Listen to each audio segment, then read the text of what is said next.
Hi, my name is Carlie and I worked on the Schroder house. It was built in 1924 by Gerrit Rietveld in Utrecht, Netherlands. And basically, to just kind of show the shape of the house, so if we can get a better image, there we go.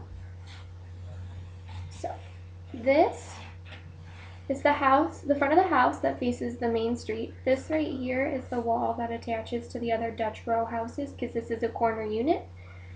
And then, which are very classic, they were the typical Dutch brick row houses. And then obviously this thing's on the end, it's quite different. This is the other side street right here.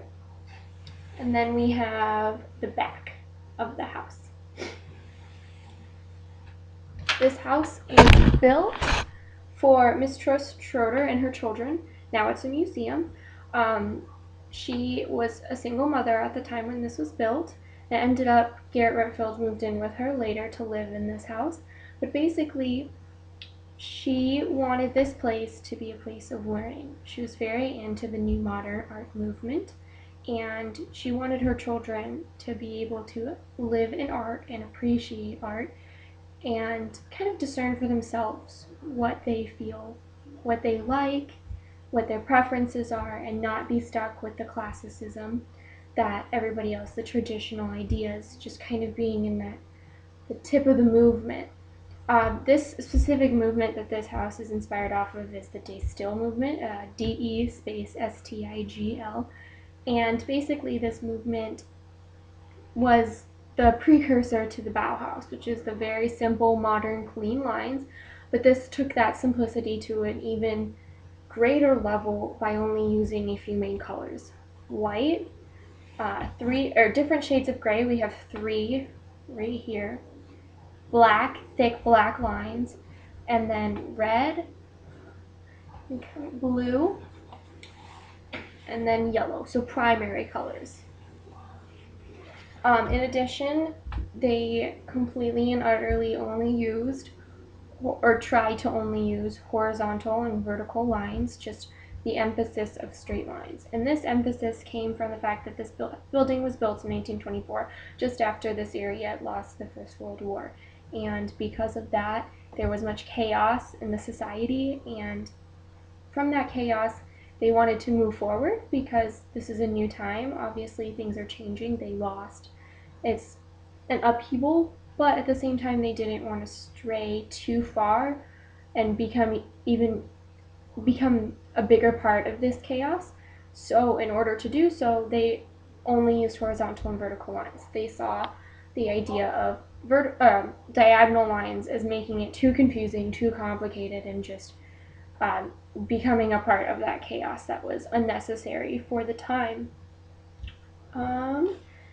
Another idea that spurred from this Stijl building, because this was the first Stijl building. Before, Stijl was a style that was in painting and furniture and things like that, but this was the first actual building to be constructed. Came the idea of universality, again, coming from this huge war that just happened that was separating the nations. Everybody kind of wants everybody to calm down and just universal peace. This universality came from that, and Gerrit Rietveld's idea, or his way to portray it in this building, was to not use the traditional layout of a house. He wanted people to not be able to tell necessarily from the exterior what this house was, how tall it was, things like that. That's why he used these panels that were at different heights. You can kind of tell he messed with different planes here, and then also different heights.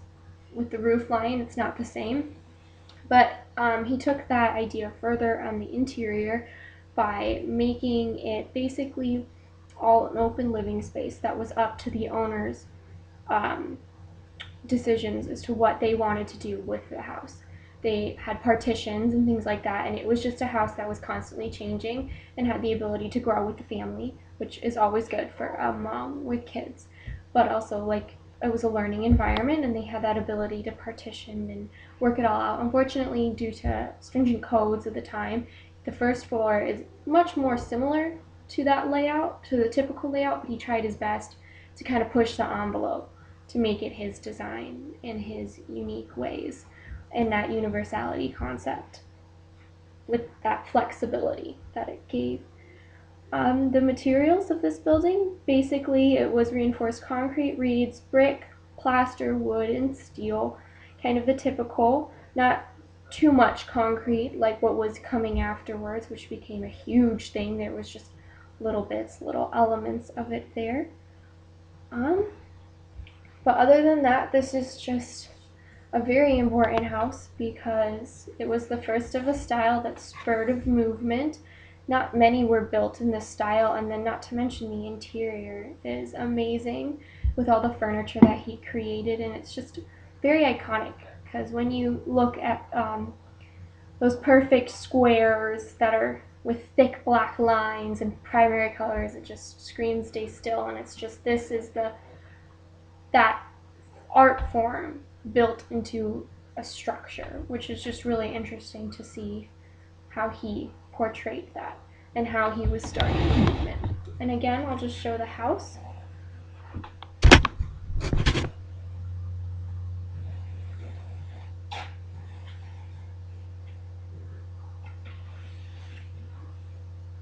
And the scale is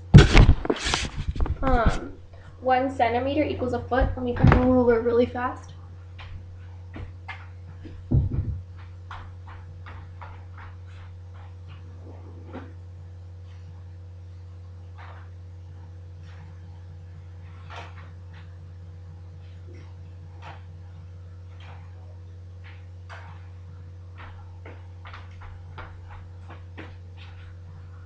Sorry, didn't realize my ruler wasn't sitting next to me.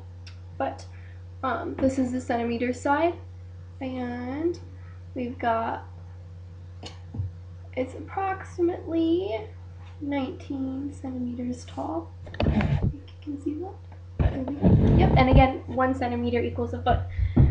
Thank you for watching my presentation.